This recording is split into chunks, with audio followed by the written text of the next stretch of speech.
So yun guys, magandang araw. Quick update tayo sa Treasure Topper. So Treasure Topper, but ito yung user interface na pinakita ko sa inyo. Dahil nag-update na sila ng white paper at valid magiging dalawa yung kanilang TG Mini apps. Ito yung isa, Gala Music Coin. Ilagay ko to sa description at sa comment.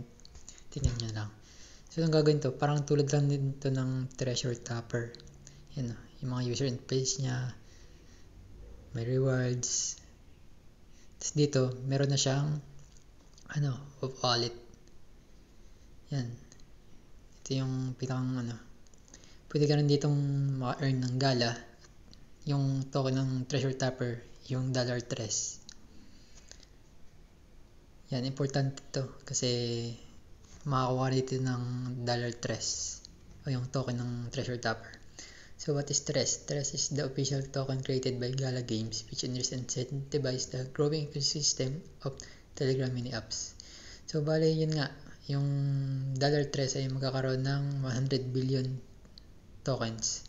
So para siyang Notcoin, 100 billion. So siya, so worth siya ng Gala Games which is possible din siyang malist sa Binance.